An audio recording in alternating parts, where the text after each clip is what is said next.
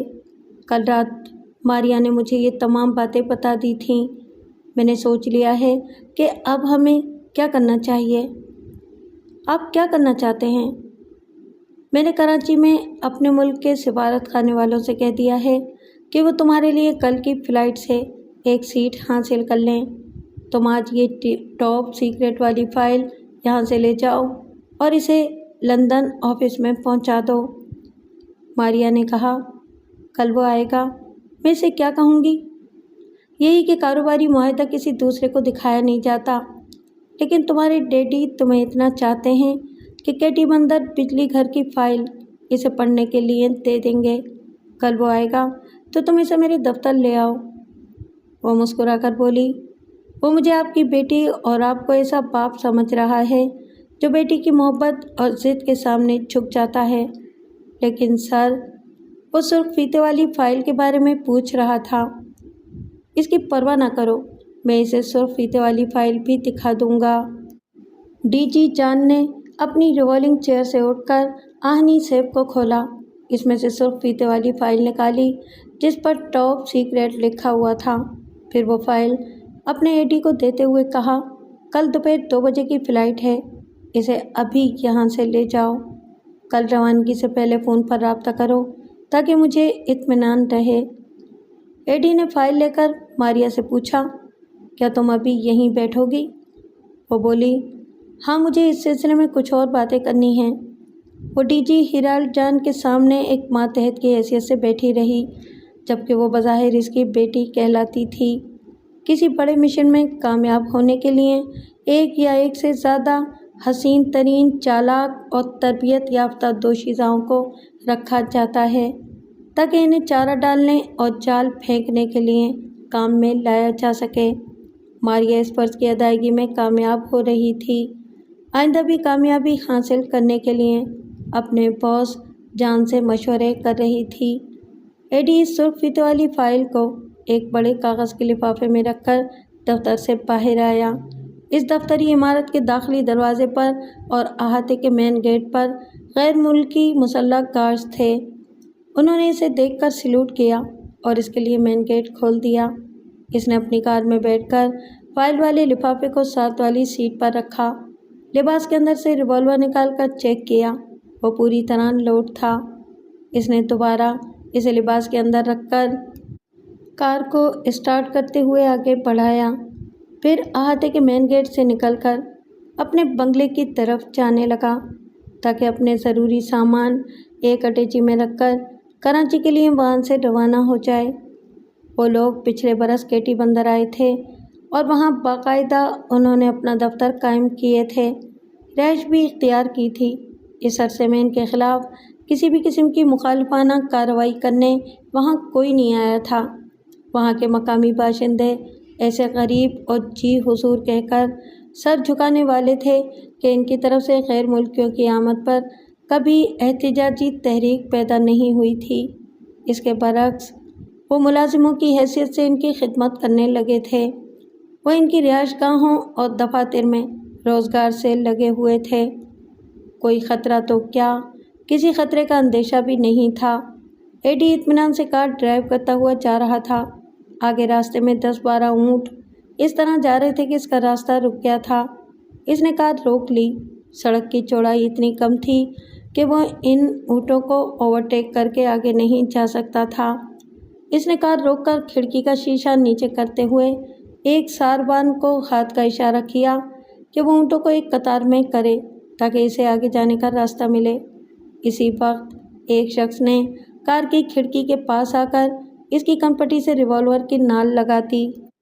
اس نے کنکھیوں سے دیکھا، ریوالور والا کوئی مقامی لگ رہا تھا۔